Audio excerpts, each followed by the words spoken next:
आज के इस सेशन में हम सीखेंगे C4 साइकिल। ठीक है, सो जैसा कि ऑलरेडी हमने डिस्कस किया था लास्ट क्लासेस के अंदर कि डार्क फेजेस ऑफ फोटोसिंथेसिस को हम लोग पढ़ रहे हैं और डार्क फेजेस ऑफ फोटोसिंथेसिस के अंदर डार्क फेज ऑफ फोटोसिंथेसिस के अंदर की अगर बात करें तो हमने बोला था कि इसका जो मेन पाथ होता है, इसका जो मेन पाथ होता है वो C3 साइकिल होता है, यानी C3 साइकिल को करना ही करना है। ठीक है, इसके बिना काम नहीं चल सकता है अगर डार्क फेज आपको कंप्लीट करना है तो। ठीक है, ये बात तो एक साइड की थी, क्लियर हो गई, इसको हम लोगों ने पढ़ लिया। अब बात करते हैं अल्टरनेटिव पाथ। अल्टरनेटिव और सेकेंडरी पाथ की अगर बात करें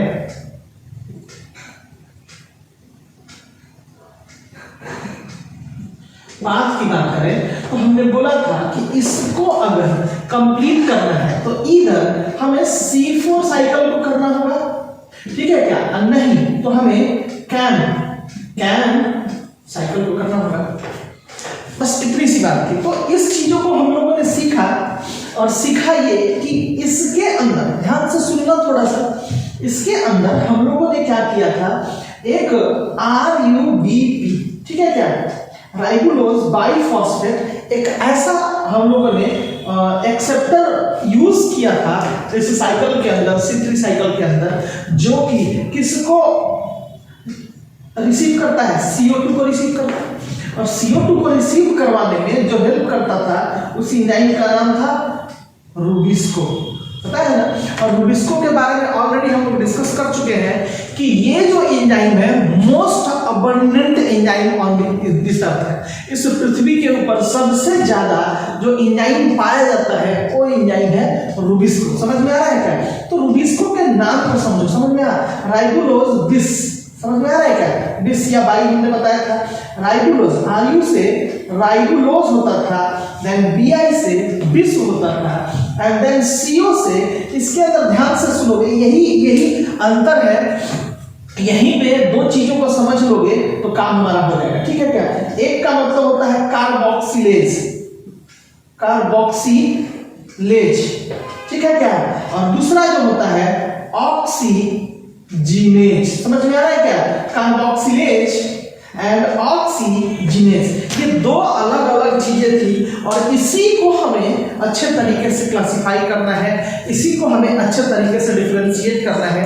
और जब इसी चीजों को अच्छे तरीके से क्लासिफाई और डिफरेंशिएट कर लेंगे तो समझ जाएंगे कि क्या करना चाहता है। यानी ये एक ऐसा एंजाइम है जो कि क्या चीज को अपने साइड में अटैच करता है, किसके लिए एफिनिटी है इसके पास, कार्बोक्सिलेज के लिए। समझ में आ रहा है, यानी ये कार्बन को अटैच कराता है किसी भी एक सबस्ट्रेट के साथ ही साथ ऑक्सीजन को भी ये अटैच कराता है। यही ध्यान देने वाली बात है कि रूबिस्को यानी ribulose biphosphate carboxylase and oxygenase, ये ऑक्सीजन को भी अटैच कराता है, साथ ही साथ ये कार्बन को भी अटैच कराता है। सिंपल सा यही है।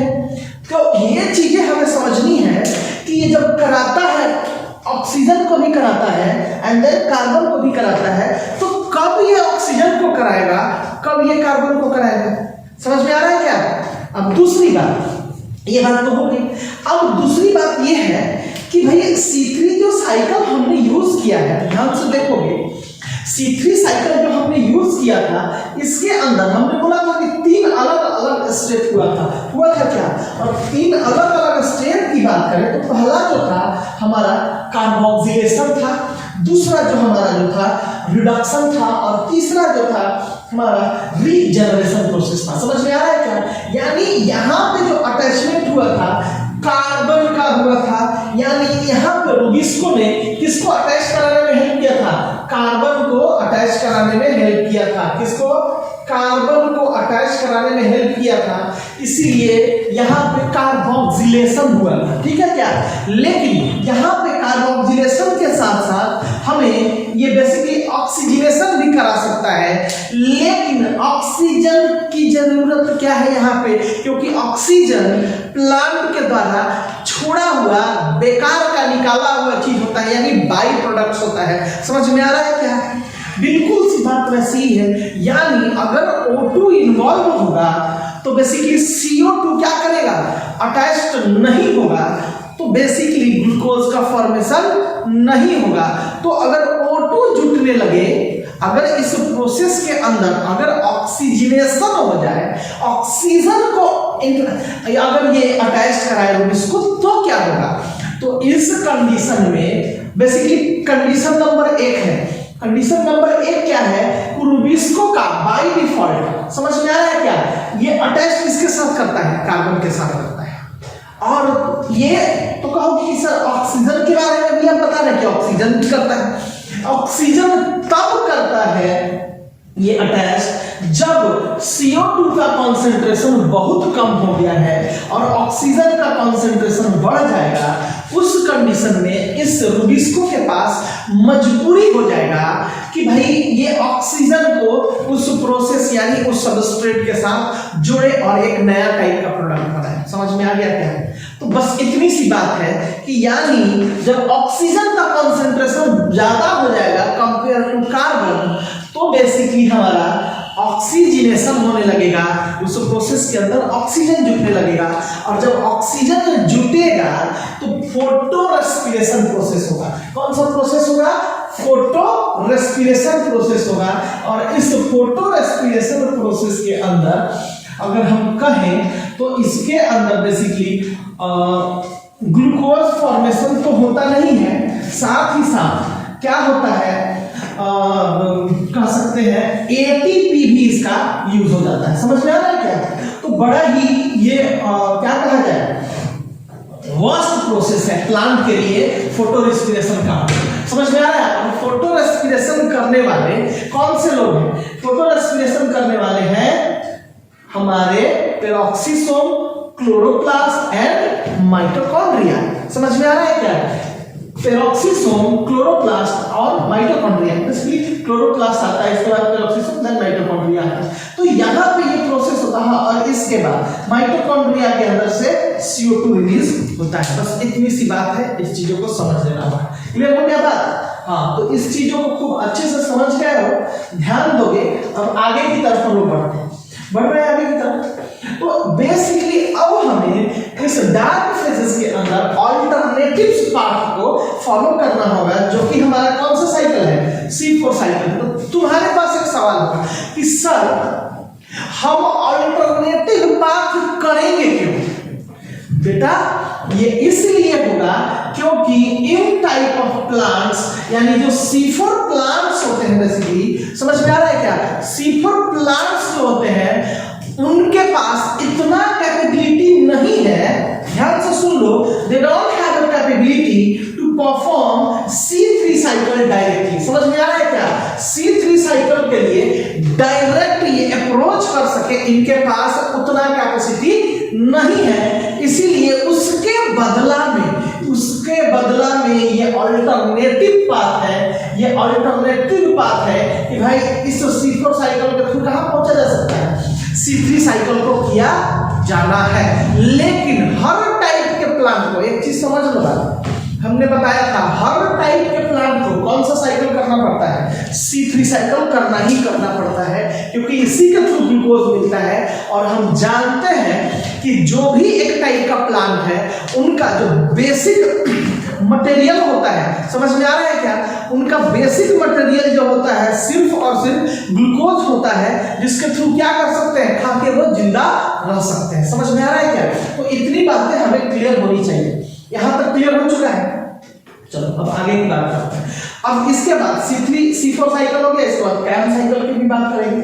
तो अब हम बात करेंगे कि what is the condition for C4 cycle. समझ में आ रहा है क्या? C4 साइकिल के लिए कंडीशन है क्या? तो बेसिकली थोड़ा सा देखोगे C4 साइकिल के लिए कंडीशन क्या है, इस चीजों को थोड़ा सा समझ लेंगे, ठीक है ना। अब जैसे C4 साइकिल की अगर हम बात करें तो बेसिकली ये हाई टेम्परेचर होगा यहाँ, ठीक है क्या, हाई टेम्परेचर होगा, एंड देन साथ ही साथ हाई सैलिनिटी भी होगा, सैलिनिटी भी होगा, और साथ ही साथ हाई लाइट एक्सपोजर होगा, हाई लाइट एक्सपोजर होगा।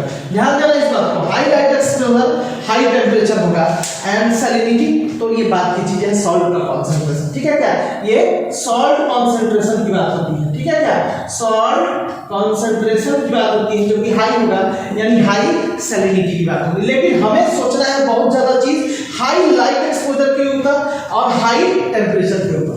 तो बेसिकली अगर किसी भी प्लांट के पास अगर इस इन्वायरमेंट में जिंदा रहने के लिए अगर कुछ एक प्रोसेस करना है तो बेसिकली उनको खाना पीना चाहिए। अब खाना पीना उनको कैसे मिलेगा, उनको जिंदा रहने के लिए, उनके सेल्स को जिंदा रहने के लिए कौन सा प्रोसेस करना पड़ेगा, C3 साइकिल करना पड़ेगा। लेकिन C3 साइकिल इनके लिए पॉसिबल नहीं है, समझ में आ रहा है क्या, C3 साइकिल इनके लिए पॉसिबल नहीं है। तो भाई अब करेंगे क्या, तो उसका अल्टरनेटिव पाथ क्या है, तो हम बता दिया इसका अल्टरनेटिव पाथ क्या है, C4 साइकिल है, C4 साइकिल ये लोग करेंगे। तो बेसिकली हम कह सकते हैं इसके लिए कि C4 plants are native of किसके, C3 प्लांट्स, C3 प्लांट्स के ही होते हैं, उसी के ही प्लांट होते हैं, C3 प्लांट ही होते हैं। हम लोग पहले वही चीज करते थे, लेकिन चूंकि इन्वायरमेंट का कंडीशन चेंज हुआ, समझ में आ रहा है क्या, जैसे टेम्परेचर चेंज हुआ, लाइट का एक्सपोजर चेंज हुआ, कंसंट्रेशन ऑफ सॉल्ट चेंज हुआ, तो इन लोगों को भी अपने जिंदा रहने के लिए इस टाइप के प्लांट ने क्या किया, अपने अंदर चेंजेस लाया और एक अल्टरनेटिव पाथ ढूंढा जिसके थ्रू क्या करें, ये लोग अपना ग्लूकोज का फॉर्मेशन कराए और उसके थ्रू जिंदा रहेंगे। हो गया क्लियर ना। अब अल्टरनेटिव पाथ इनको मिल तो गया C4 साइकिल में, तो इसीलिए तो हम कहते हैं इनको कि these plants यानी C4 प्लांट्स की अगर हम बात करें तो कहेंगे these plants are native of, these plants are native of किसके, native of C3 plants, C3 plus. Clear हो चुका है ये बात इतना, तो इतनी सारी बातें हो गई। अब इसके बारे में हम थोड़ा सा आगे बढ़ते हैं, आगे बढ़ा जाए, हाँ जानेंगे, और इसका नाम है C4 साइकिल। क्लियर हो गया। अब C4 साइकिल की बात करें तो इसके अदर नेम की बात करेंगे, ठीक है क्या, अदर नेम की बात करें, C4 साइकिल को ही हम hatch and slag, hatch and slag path में भी कहा जाता है, ठीक है क्या, ध्यान रखना इस बात को। चलो अब इसके अंदर C4 साइकिल के अंदर अगर हम बात करें तो कुछ एक चीजें हम बताएंगे, यानी कुछ एक चीजें बताने का मतलब है क्या कि पहला चीज हम कहेंगे क्या कि जो C4 प्लांट्स होते हैं, C4 plants are actually, C4 plants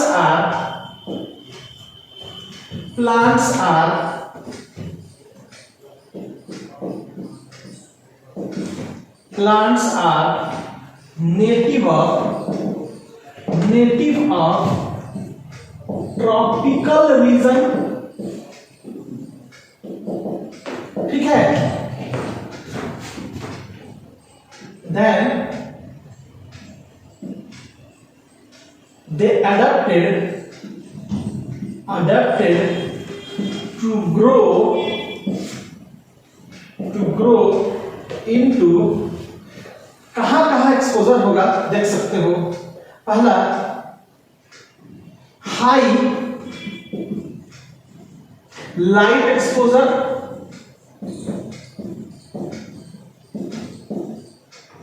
ठीक है पहला, दूसरा हाई टेम्परेचर,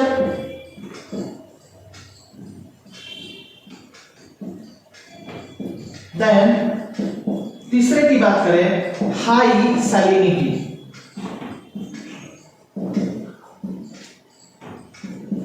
हाई सैलिनिटी, ये तीन है जिसको कि हम लोग सिग्निफाई कर सकते हैं टोटल। समझ में आ रहा है क्या? तो देख सकते हो इसके अंदर हमने सबसे पहला एक पॉइंट बोला जिसमें C4 plants are native of tropical region. Clear हो गया? ये ट्रॉपिकल रीजन के ही बेसिकली ओरिजिनेटेड है, यहीं पे इन्होंने ग्रो किया था। लेकिन चूंकि कंडीशन चेंज हो गया, इन्वायरमेंट चेंज हो गया, अब इन्वायरमेंट क्या चेंज हुआ तो इनको अपने आप को क्या करना पड़ा, एडॉप्ट करना पड़ा। कौन से कंडीशन के लिए? हाई लाइट एक्सपोजर के लिए, हाई टेम्परेचर के लिए एंड हाई सैलिनिटी के लिए, सॉल्ट का कॉन्सेंट्रेशन। तो इस कंडीशन में इनको अगर जिंदा रहना है, समझ में आ रहा है क्या? अब अगर जिंदा रहना है तो ऑब्वियस बात है क्या करना होगा, कुछ एक अपने बॉडी के अंदर चेंजेस लाना होगा, एनाटॉमिकल चेंजेस लाना होगा अपने अंदर।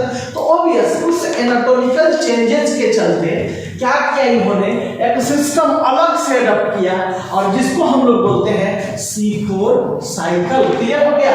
C4 साइकिल यानी हैच एंड स्लैक पाथवे, क्योंकि इन हैच और स्लैक दो साइंटिस्ट हैं, इन्होंने ही बेसिकली ये आइडिया दिया था C4 साइकिल के बारे में ऑफ प्लांट्स।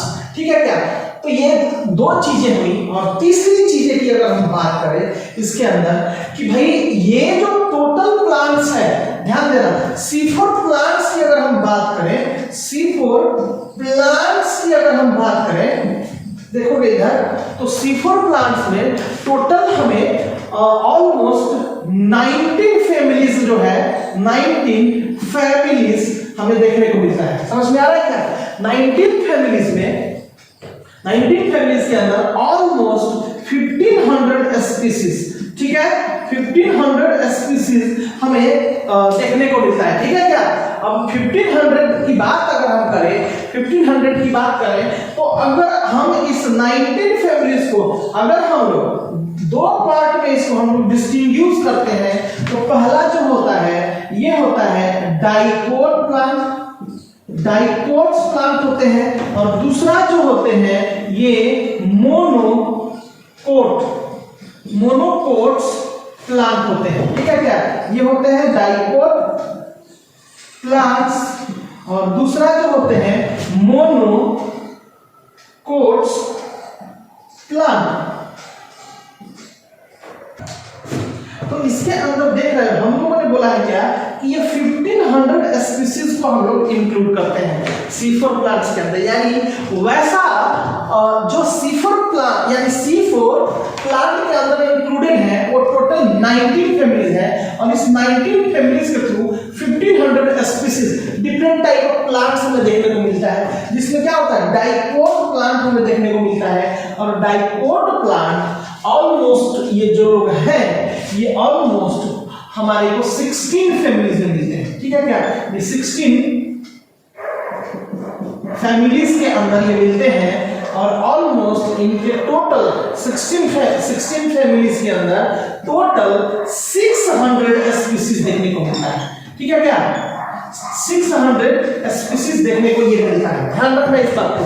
ठीक है क्या? क्वेश्चन आया हुआ है इसलिए बता रहे हैं। ये 16 फैमिलीज के अंदर टोटल 600 स्पीसीज यहाँ देखने को हमें मिलता है ऑलमोस्ट ये C4 प्लांट के अंदर। लेकिन जब हम बात करें इसके अंदर की यानी मोनोकोट प्लांट की अगर हम बात करेंगे तो थोड़ा देखोगे, यानी टोटल हमारे पास 19 फैमिलीज था, 16 फैमिलीज किसमें चला गया डाइकोट में। कितना मेरे को यहाँ पे बचा?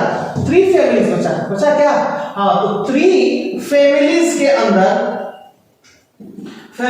अंदर ये प्रोजेक्ट होते हैं और 3 फैमिलीज के अंदर ये टोटल ऑलमोस्ट 900 स्पीसीज यहाँ देखने को मिलता है। ठीक है क्या? तो जल्दी से इसको लिखो।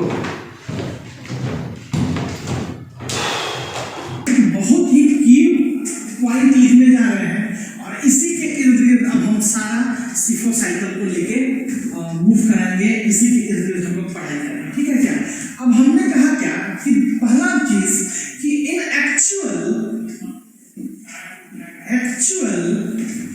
C4 plants are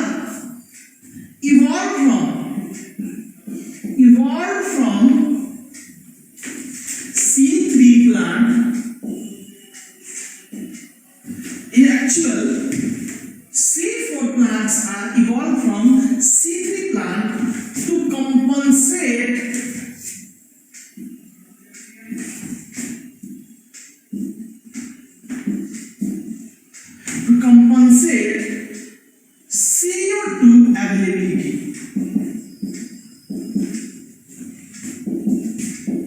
कहोगे तुम लोग, यानी मीनिंग ये हुआ, means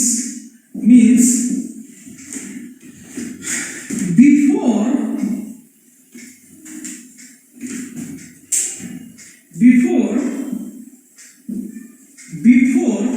C4 plant, they were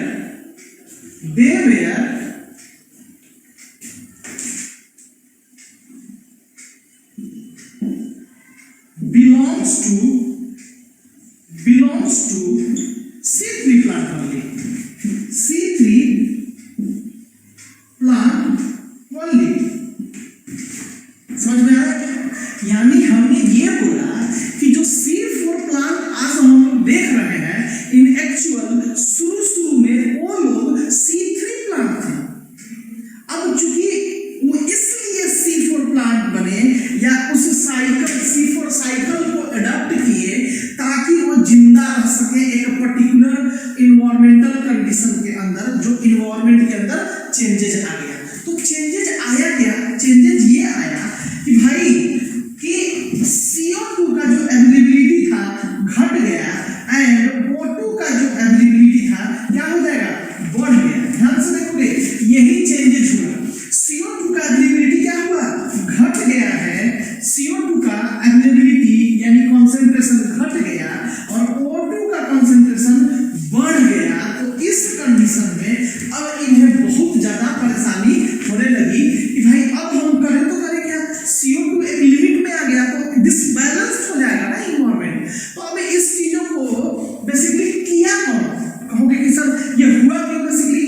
तो बेसिकली जब ये हुआ, रीजन ये था कि हमने बोला कि C4 प्लांट जो है एक्चुअली इसलिए अपने आप को अडॉप्ट किए उस कंडीशन में या C4 साइकिल को मूव कराने के लिए, क्योंकि उस कंडीशन में क्या हो जा रहा था? ध्यान से देखोगे, हाई लाइट एक्सपोजर हो जा रहा था, ठीक है क्या? एंड देन हाई टेम्परेचर हो जा रहा था एंड साथ ही साथ हाई सैलिनिटी यानी सॉल्ट का कॉन्सेंट्रेशन बढ़ जा रहा था। इसके चलते तो कहोगे इससे दिक्कत क्या है सर? दिक्कत ये है, जैसे तुम अपने आप को समझो, ठीक है क्या? जैसे ये समझो कि पहले जैसे मान लो कि सारे लोग मान के चलो कि एक अलग जगह पे रहते थे, एक जगह पे, ठीक है? सारे लोग हमारे ह्यूमन बीइंग की हम बात कर रहे हैं। अब कुछ लोग इसमें से मूव करके, अगर 10 लोगों का ग्रुप है, 10 लोगों में से मान के चलो अगर 5 लोग चले गए उस जगह पे जहां पे क्या है? डेजर्ट है, रेगिस्तान है, तो वहां पे टेम्परेचर ज्यादा होगा कि कम होगा? ऑब्वियसली ज्यादा होगा। टेम्परेचर ज्यादा होगा, सॉल्ट कॉन्सेंट्रेशन ज्यादा होगा, लाइट एक्सपोजर ज्यादा होगा कि नहीं? अब बेसिकली जब उस कंडीशन में वो जाएंगे तो उनको क्या फील होगा? बहुत ज्यादा गर्मी फील होगा, उनके बॉडी से क्या हो जाएगा? स्वेटिंग बहुत ज्यादा होगा, पसीना बहुत ज्यादा निकलेगा, वाटर का बेसिकली क्या हो जाएगा? उनके बॉडी से रिलीज होगा बहुत ज्यादा। अब इसके चक्कर में वाटर बहुत ज्यादा रिलीज होगा, इसके चक्कर में ये क्या हो जाएगा कंडीशन कि अब उनके बॉडी के अंदर वाटर का कॉन्सेंट्रेशन घट जाएगा कि नहीं घट? हाँ, तो ये चीज होगा। अब जब ये होगा तो इस चीजों को बैलेंस करने के लिए क्या करेंगे? हम सिंपल सा एक ऐसा इन्वायरमेंट अपने बॉडी को बनाएंगे ताकि उस वाले इन्वायरमेंट को भी क्या कर जाए? झेल जाए, और ताकि हमारे बॉडी से ज्यादा स्वेटिंग ना हो। तो इसके लिए हम क्या करेंगे? कुछ एक अपना बॉडी के अंदर क्या बोलते हैं? एनाटॉमिकल चेंजेस लाएंगे कि नहीं? कि खूब पानी पिएंगे, जिसके चलते क्या रहे? हमारा बॉडी जो है हाइड्रेटेड रहे। समझ में आ रहा है क्या? हाई लाइट एक्सपोजर के अंदर नहीं जाएंगे। तो ये सारी चीजें हैं थोड़ी बहुत, इसके चलते क्या हो जाएगा? धीरे धीरे बॉडी हमारा एडेप्ट कर जाएगा। ठीक वैसा ही प्लांट के साथ भी बात होता है। अब प्लांट के साथ वैसा बात होता है तो बेसिकली कहोगे कि सर ये होता क्यों है ये कंडीशन? अब होता है भाई, अब ये तो भाई क्या बोले, ये फिजिकल फैक्टर्स है। समझ में आ रहा है? फिजिकल फैक्टर्स को हम कंट्रोल तो कर नहीं सकते हैं, ठीक है ना? अब ये चूंकि रीजन वाइज अलग अलग रीजन की बात करें, जैसे यही हो गया तो अलग अलग रीजन की बात करें तो हमने बताया था कि इंडिया का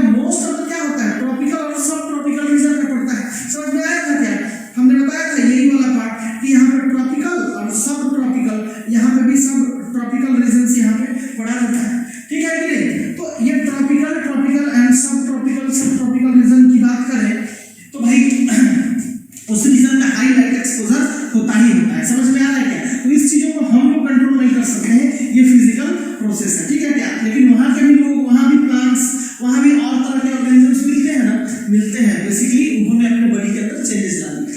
तो बेसिकली प्लांट के साथ भी यही चीज होता है। अब कहोगे क्या कि सर ये CO2 का कॉन्सेंट्रेशन कैसे घट जाता है और O2 का कॉन्सेंट्रेशन कैसे बढ़ जाता है? बढ़ जाता है, समझाना कैसे। अब जैसे देखो हम अगर फॉर्मूला लिखते हैं CO2 प्लस H2O, ठीक है, और इसके थ्रू क्या हो जाता है, यहाँ पे C6H12O6 बनता है ना, प्लस यहाँ से O2 निकलता है एंड देन यहाँ से क्या निकलता है, H2O निकलता है। ठीक है, ध्यान देना इधर से बात। अब ये ग्लूकोज का फॉर्मेशन हुआ, ये जरूरी है कराना हर एक प्लांट को जिंदा रखने के लिए, क्योंकि these are ऑटोट्रॉफ्स, तो अपना खुद से बनाएंगे, खुद से खाएंगे। अब इसके अंदर ये जो कार्बन है ये कहाँ से आएगा, कार्बन CO2 से आएगा, ठीक है क्या। अब अगर बात करें इसके ऑक्सीजन की, तो ये भी ऑक्सीजन कहाँ से आएगा, CO2 से आएगा। ऑलरेडी हम लोगों ने इसके बारे में डिस्कस कर लिया है। अब इससे आगे की बात करें तो हम कहेंगे क्या कि ये जो देख रहे हैं O2, ये O2 कहाँ से निकलता है, H2O से निकलता है। कहाँ से निकलता है, H2O से निकलता है। क्लियर हो चुका बात। तो अब देखोगे ध्यान से तुम लोग समझोगे भी कि CO2 भी है, H2O भी है। क्लियर है ना बात। तो जब टेम्परेचर हाई होगा तो सबसे ज्यादा क्या चीज टूटेगा, टेम्परेचर हाई होगा, ये मान के चलो CO2 है, ठीक है क्या, CO2 है ना, तो CO2 तो है, ठीक है, लेकिन अगर टेम्परेचर इंक्रीज करेगा तो क्या हो जाएगा, फोटोलाइसिस होगा, यानी H2O क्या चीज में टूटेगा, H2 प्लस हाफ O2 के अंदर टूटेगा। अगर बैलेंस कर ले तो यहाँ पे क्या हो जाएगा, 4 H2O हो जाएगा और यहाँ पे O2 एक O2 हो जाएगा कि नहीं। तो इस तरीके का कंडीशन कुछ भी जनरेट हम देखने को मिलेगा। यानी बहुत ज्यादा जब वाटर का लाइसिस होगा, यानी पानी टूटेगा अपने दो मॉलिक्यूल्स के अंदर, तो अब किसका कंसंट्रेशन बढ़ेगा इस एनवायरनमेंट के अंदर, थोड़ा बताओगे तुम लोग। सबसे ज्यादा क्या चीज टूटेगा जी, O2 टूटेगा ना। अब जब O2 टूटेगा, बड़ा ध्यान देना इधर से बात, और साथ ही साथ ये तो प्रोसेस जो हुआ, जेन्युइन प्रोसेस हुआ, उसकी बात कर रहे हैं। लेकिन अब और एक प्रोसेस की बात कर रहे हैं कि जैसे कोई एक प्लांट है, ठीक है क्या, प्लांट है, तो प्लांट के पास उनका अपना लीफ होता है ना, एंड देन ग्रीन स्टेम्स भी होगा। तो लीफ एंड ग्रीन स्टेम की अगर हम बात करें तो तुम लोग को भी ये बात मालूम है कि इनके लीव्स के ऊपर और ग्रीन स्टेम्स के ऊपर बहुत सारा पोर्स होता है, माइन्यूट पोर होता है, जिसको कि हम लोग क्या बोलते हैं, स्टोमाटा बोलते हैं। क्या बोलते हैं हम लोग, स्टोमाटा बोलते हैं क्या, स्टोमाटा बोलते हैं। अब चलिए, जब स्टोमाटा कैसे खुलेगा, जब टेम्परेचर बहुत ज्यादा हाई हो जाएगा, लाइट का बहुत ज्यादा एक्सपोजर हो जाएगा, ध्यान से सुनना, लाइट का इंटेंसिटी बहुत ज्यादा इसके ऊपर आएगा, तो क्या हो जाएगा, ऑटोमेटिक पोर ओपन हो जाएगा। यानी स्टोमाटल पोर ये क्या हो जाएंगे, इनके ओपन हो जाएंगे, खुल जाएंगे, समझ में आ रहा है। और जब खुलेंगे तो इसके थ्रू क्या बाहर निकलेगा, खूब यहाँ से खूब H2O टूटेगा, और जिससे क्या हो जाएगा, इस इन्वायरमेंट के अंदर O2 का कंसंट्रेशन खूब बढ़ेगा कि नहीं। लेकिन O2 का कंसंट्रेशन तो बढ़ेगा ही बढ़ेगा, और इस CO2 की अगर हम बात करें, क्योंकि ये बहुत ज्यादा बनने लगे और इसको बनने में टाइम लगता है, तो इसका कम होते जाएगा कंसंट्रेशन। तो अब ये बताओ, इन्वायरमेंट के अंदर किसका कंसंट्रेशन बढ़ा, O2 का बढ़ा। अब जब ये ऑक्सीजन का बढ़ेगा तो अब मजबूरी हो जाएगा प्लांट को कि भाई इन्वायरमेंट से जो चीज आएगा वो क्या आने लगेगा, इनके पास क्या चीज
जब ग्लूकोज बनेगा तो दो बाई प्रोडक्ट्स तो बनेगा ही बनेगा। तो इसके अंदर देखो दो चीज लॉक हो जाएगा, ध्यान से देखना, क्या दो चीज यहाँ पे मिलेगा मेरे को, ज्यादा हो जाएगा प्लांट के अंदर O2 का कंसंट्रेशन और H2O का कंसंट्रेशन उस प्लांट के अंदर बढ़ जाएगा कि नहीं। अब अगर H2 इनको बाहर नहीं निकाले तो थोड़ा देर के लिए चलो चल जाएगा काम, अपना H2O अपना फिर से यूज कर सकता है थोड़ा देर, लेकिन ये O2 कहाँ यूज करेंगे, क्योंकि इनके अंदर CO2 तो घटते जा रहे हैं, बंद कर दिए। मान के चलो किसी के अंदर कोई एक बड़ा सा हॉल है, हॉल के अंदर क्या हुआ, बहुत ज्यादा गैदरिंग होने लगा, तो क्या करोगे, अब बाहर से जो लोग आ गए अंदर और अंदर से जो लोग बाहर चले गए वो खत्म। अब अगर लॉक कर दिए तो जो यहाँ पे लोग हैं आपस में क्या हो जाएंगे, परेशान हो गए। समझ में आ रहा है क्या। अब इसके अंदर से कोई चीजों को बाहर निकालने की कोशिश करोगे तो नहीं निकलेगी, वैसे ही यहाँ पे भी यही चीज हो जाएगा। जब एक बार ये लोग लॉक कर देंगे तो क्या चीज का कॉन्सेंट्रेशन बढ़ना चालू हो जाएगा, कंसंट्रेशन क्या चीज का बढ़ना चालू हो जाएगा, O2 का बढ़ना चालू हो जाएगा और साथ ही साथ H2O का भी बढ़ना चालू हो जाएगा। तो H2O का ठीक है थोड़ा देर के लिए चलो झेल सकते हैं, लेकिन O2 को कैसे झेलोगे। जैसे तुम अपनी ही बात कर लो, जैसे मान लो तुमको अपना रेस्पिरेशन प्रोसेस करना है, रेस्पिरेशन करने के लिए हमें क्या चीज चाहिए होता है, O2 चाहिए होता है। अब O2 हम लोग करते हैं तो उसके बदला में ध्यान रखना CO2 प्लस क्या निकलता था, H2O वाटर निकलता था कि नहीं, हमेशा बाई प्रोडक्ट, चाहे कोई भी ग्लाइकोलिसिस प्रोसेस कराओ, लिंक रिएक्शन कराओ, चाहे हमारा कोई भी प्रोसेस करो। समझ में आ रहा है क्या। तो ये दो चीजें जरूर होती थी। अब मान लो कि अगर CO2 नहीं निकले, CO2 को अंदर ही कैप्चर करने लगेंगे हम लोग, हमारे बॉडी से निकले ही नहीं, तो क्या हो जाएगा, समझ सकते हो। CO2 अगर हमारे बॉडी के अंदर भरेगा तो क्या हो जाएगा, समझ में आ रहा है ना। तुरंत हम लोग मरने के कगार पे आएंगे, ठीक है क्या, एसिड बनना चालू हो जाएगा। समझ में आ रहा है। तो ये सारी प्रोसेस होंगी, समझ में आ रहा है क्या। तो इसी चीजों को ओवरकम करने के लिए, इन प्लांट ने अपने बॉडी के अंदर एक चेंज लाया और they actually develop a special type of anatomy, that is called kranz anatomy. क्या बोलते हैं इसको हम लोग, क्रेंज एनाटॉमी बोलते हैं। समझ में आ रहा है क्या, क्रेंज एनाटॉमी। अब देखेंगे थोड़ा सा कि क्रेंज एनाटॉमी क्या होता है, ठीक है क्या। तो थोड़ा सा अब आगे हम लोग इसको पढ़ते हैं और ध्यान देते हैं। C4 plants have developed a special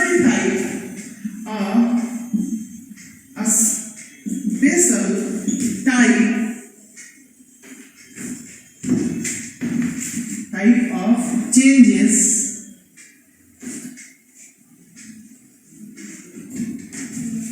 anatomical changes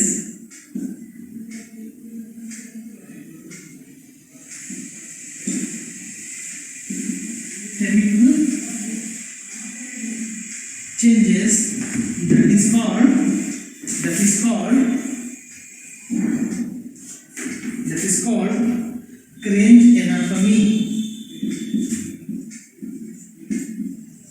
Crange anatomy, ठीक है। जल्दी से इस पॉइंट को लिखोगे सब, ठीक है, लिखो। ये क्रेंज कुछ लोग ऐसे भी लिखते हैं, क्रेंज एनाटॉमी, ठीक है। सारा वायर मेरे पैर के अंदर फंस गया है।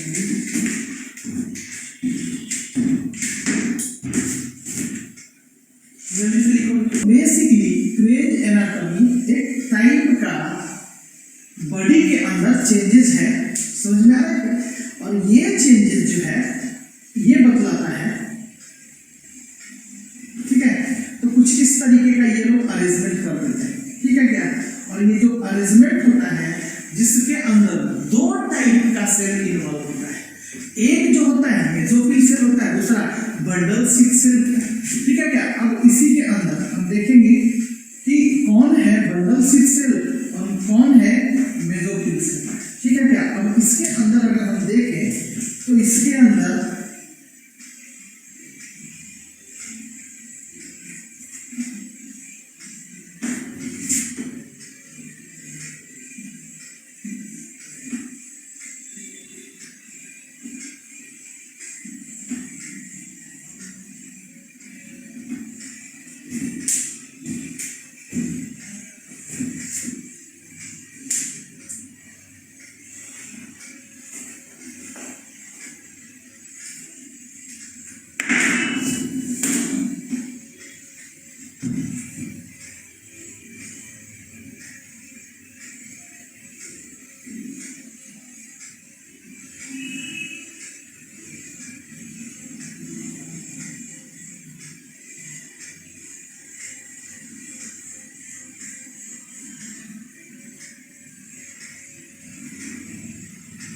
टाइप का ये स्ट्रक्चर डेवलप करते हैं बॉडी के अंदर, ठीक है क्या।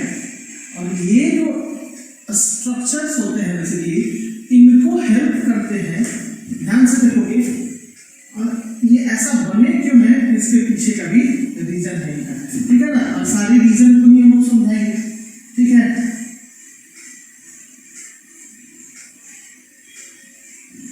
और इस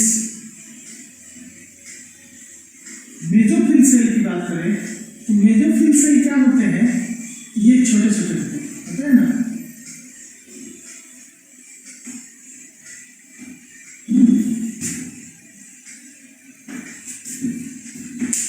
और स्पॉन्जी टाइप के पैरेंकाइमेटस सेल्स के फॉर्म में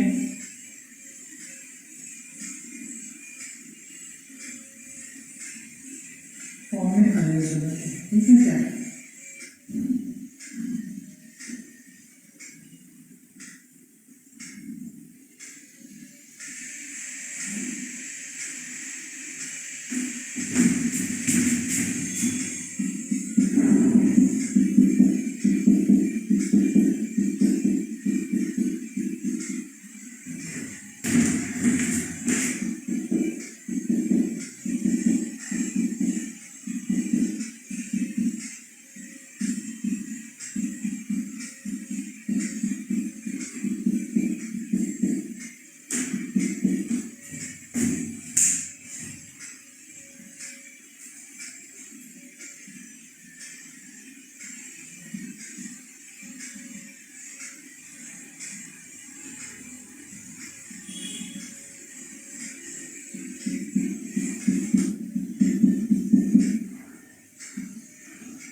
ये है हमारा क्रेन एनाटॉमी का स्ट्रक्चर।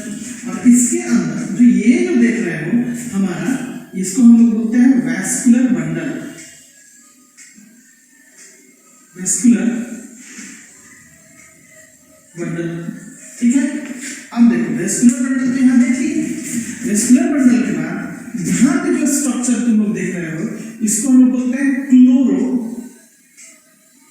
क्लोरोप्लास्ट, ठीक है क्या। ये हमारा क्लोरोप्लास्ट सेल है। क्लोरोप्लास्ट के बाद कहोगे कि ये क्या है सर, तो यही तो है बंडल शीथ सेल, ठीक है क्या, बंडल शीथ सेल, इसी को बोलते हैं हम लोग बंडल शीथ सेल। और बंडल शीथ के अंदर ये क्लोरोप्लास्ट पड़ा हुआ है। और यहाँ पे जो तुम लोग देख रहे हो, यहाँ पे जो देख रहे हो, all these are called mesophyll cell, mesophyll cell। और इसके अंदर जो ये स्ट्रक्चर्स देख रहे हो, जो ये बेसिकली स्ट्रक्चर्स हैं, ठीक है क्या, ये इसको हम बोलते हैं क्लोरोप्लास्ट।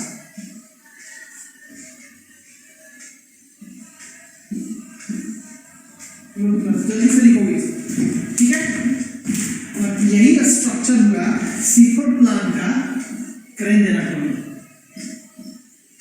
इन C4 प्लांट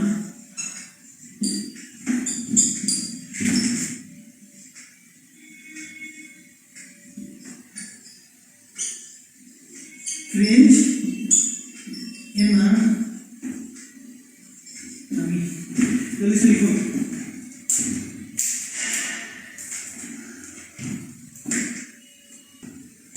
अब इसी के बेसिस पे थोड़ा सा देखोगे, अब ध्यान दोगे कि इस क्रेंज एनाटॉमिकल स्ट्रक्चर के बेसिस पे हम लोगों ने जाना डिफरेंट टाइप ऑफ सेल्स यहाँ पे लेंगे। अब देखो डिफरेंट टाइप ऑफ सेल्स की बात करें तो ये देखो हमारा वेस्कुलर बंडल है। वेस्कुलर बंडल यानी क्या है यहाँ पे, xylem and phloem.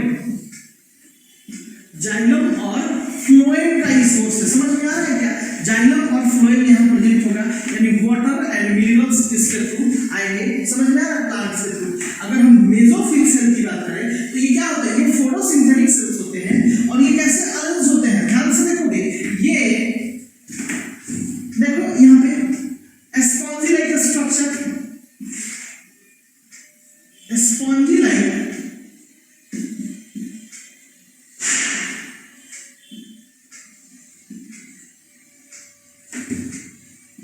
पैरेन्काइमाइटस, spongy like पैरेन्काइमास,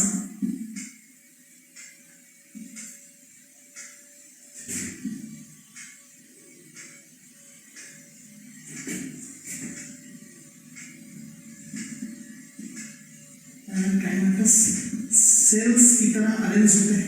यहाँ देखोगे मेसोफिल सेल क्या होता है, स्पॉन्जी लाइक, देख रहे हो यहाँ स्पॉन्ज लाइक छोटा छोटा स्ट्रक्चर्स है, छोटा छोटा स्पॉन्जी लाइक स्ट्रक्चर। और पैरेन्काइमा यानी पैरेन्काइमेटस सेल्स के थ्रू ये दिख रहे हैं, समझ में आ रहा है क्या? और ये कैसे कॉन्सेंट्रिक मैनर में, किस मैनर में, कॉन्सेंट्रिक मैनर में प्रेजेंट है, समझ में आ रहा है? चारों तरफ देख रहे हो इनका कॉन्सेंट्रेशन, कॉन्सेंट्रिक मैनर में चारों तरफ एक गुच्छा के तौर पे प्रेजेंट है। तो ये होता है हमारा मेसोफिल सेल। एक्चुअली अगर कहें मेसोफिल सेल के बारे में तो mesophyll cells are actually a photosynthetic cell.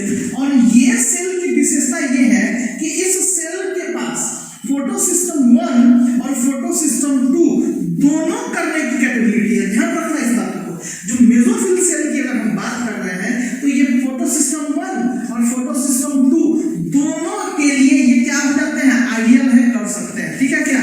लेकिन अगर हम क्लोरोप्लास्ट की बात करें, यहाँ समझ सकते हैं क्लोरोप्लास्ट यानी क्या, एसेंशियल और नॉन एसेंशियल या एक्सेसरीज पिगमेंट की बात कर रहे हैं। यानी इसके थ्रू क्या हो जाएगा, chlorophyll a and chlorophyll other than a सारा प्रेजेंट होगा, समझ में आ रहा है क्या? तो बहुत सारा एक्टिविटीज करने के लिए, इलेक्ट्रॉन मूवमेंट के लिए, ठीक है क्या? तो ये होता है हमारा क्लोरोफिल, ठीक है। अब इससे आगे की बात करें तो बंडल स्लिट सेल की बात करें। अब देखोगे वहां मेसोफिल सेल जो है ये किस टाइप का थोड़ा सिस्टम रखते हैं, फर्स्ट एंड सेकंड। लेकिन अगर हम बंडल स्लिट सेल की बात करें, ध्यान से देखोगे, अगर हम बंडल स्लिट सेल की बात करें तो सिर्फ और सिर्फ फोटोसिस्टम 2 ही ये कर सकते हैं, समझ में आ रहा है क्या? फोटोसिस्टम 2 को ही ये सिर्फ और सिर्फ ये परफॉर्म कर सकते हैं, इसके सिवा कोई सेल्स को कर नहीं, कोई अदर पिगमेंट को ये लोग नहीं अडॉप्ट कर सकते हैं। और साथ ही साथ यहाँ जो देख रहे हो ये जो क्लोरोप्लास्ट है इनका देखो बड़ा क्लोरोप्लास्ट है साइज। लेकिन वहीं अगर हम बात करें मेसोफिल सेल का तो इनका क्लोरोप्लास्ट देख सकते हो कितना छोटा है और इनका बड़ा है। तो ये बेसिकली इसके बेसिस पे हम कह सकते हैं कि इस क्रेंज एनाटॉमी के अंदर हम कह सकते हैं कि क्लोरोप्लास्ट शोज डाइमॉर्फिज्म। मॉर्फिज्म का मतलब, मॉर्फ का मतलब बाहरी स्ट्रक्चर, मतलब अलग टाइप का स्ट्रक्चर दिखाते हैं। यहाँ बड़ा क्लोरोप्लास्ट और यहाँ पे छोटा टाइनी टाइप का पार्टिकल्स, ठीक है, छोटा। तो इसीलिए इसको बोलते हैं कि इन क्रेंज एनाटॉमी ऑफ सीड और प्लांट्स क्लोरोप्लास्ट शोज डाइमॉर्फिज्म। समझ में आ रहा है क्या? डाइमॉर्फिज्म दो अलग टाइप का स्ट्रक्चर दिखाता है। जल्दी से लिखोगे इसको। तो अगर हम बात करें इसके अंदर तो हम कहेंगे एक मेसोफिल सेल की बात करेंगे, और दूसरी जो बात करेंगे वो हम बात करेंगे बंडल स्लिट सेल के बारे में। बंडल स्लिट सेल के बारे में बात करेंगे। अच्छा, यहाँ पे दोनों चीजों को ही कंपेयर कर लेते हैं। अच्छा ये बंडल सेल है, देखो इतना बड़ा बड़ा सेल है, और मेसोफिल सेल है, देखो यहाँ छोटा छोटा सेल है, ठीक है क्या? तो कौन बड़ा है? ये हमारा स्मॉलर होता है, समझ में आ रहा है क्या? स्मॉलर होता है, लेकिन ये हमारा क्या होता है? लार्ज होता है, ठीक है क्या? समझ में आ रहा है क्या? ये स्मॉल होता है, साइज इसका स्मॉल इन साइज, और ये कैसा? Big in size, big in size. Clear हो गया क्या? अच्छा यहां पे ये बात तो हो गई। दूसरा बात, अब अगर हम बात करें तो इनके नंबर्स की बात करते हैं, तो mesophylls are more in number, they are more in number while these are less in number की बात करेंगे, ठीक है क्या? क्लियर?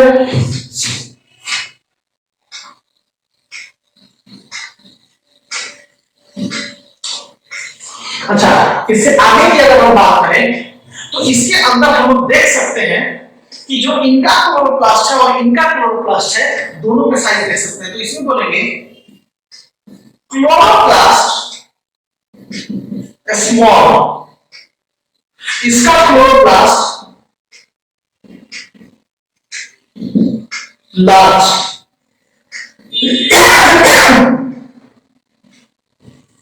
और यही पे लिखेंगे, यहां पर एक स्टेटमेंट लिखेंगे क्लोरोप्लास्ट shows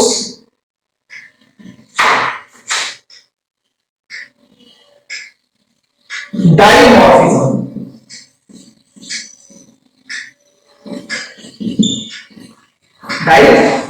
ध्यान रखना इसमें, क्लोरोप्लास्ट shows dimorphism। क्लियर हो गया?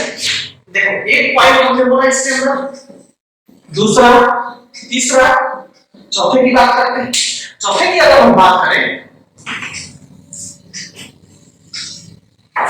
तो इनके पास जो फोटो सिस्टम होता है, photo system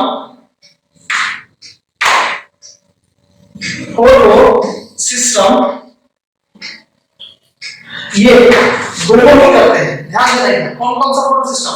photo system 1 and then photo system 2, दोनों ही इनके पास होता है। लेकिन अगर हम इसकी बात करें फोटो सिस्टम की,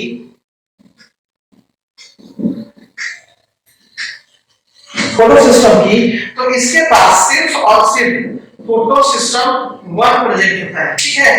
और अगर हम बात करें इसके अंदर की, इसकी अगर हम बात करें तो देखोगे ध्यान से, इसके पास एक एंजाइम होता है जिसको हम लोग बोलते हैं पेप्टिकेज एंजाइम होता है, और इसके पास होता है रूबिस्को। समझ में आ रहा है क्या? पेप्टिकेज एंजाइम प्रेजेंट होता है और इसके पास रूबिस्को एंजाइम होता है। देखोगे तो जल्दी से इस वाले इन दोनों के डिफरेंसेस को लिखोगे, मेसोफिल सेल के बारे में, बंडल सेल के बारे में, जल्दी से।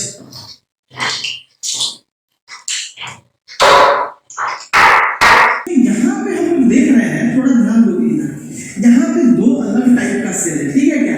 अब ये जो सेल है, ये जो देख रहे हो ब्लू कलर के अंदर, ये बेसिकली मेसोफिल सेल्स है, ठीक है क्या? दीज आर मेसोफिल सेल्स, ध्यान रखना। और इसी के पास ये जो देख रहे हो दीज आर क्लोरोप्लास्ट, ठीक है क्या? अच्छा दो तरीके का सेल तो है, ठीक है? यहाँ पे एक देख रहे हो, ये these are vascular bundle, vascular bundle, clear हो गया क्या?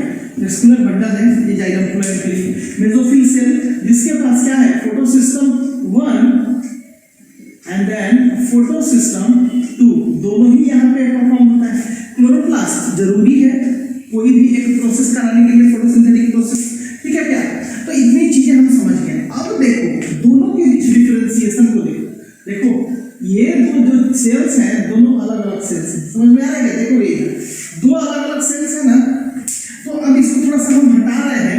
इसका थोड़ा सा अरेंजमेंट हम लोग करेंगे, ठीक है। अब इसको अरेंजमेंट करेंगे इस क्रेन एनाटॉमी के अंदर ही। बेसिकली अगर हम कहें तो ये हमारा C4 साइकिल मूव करता है।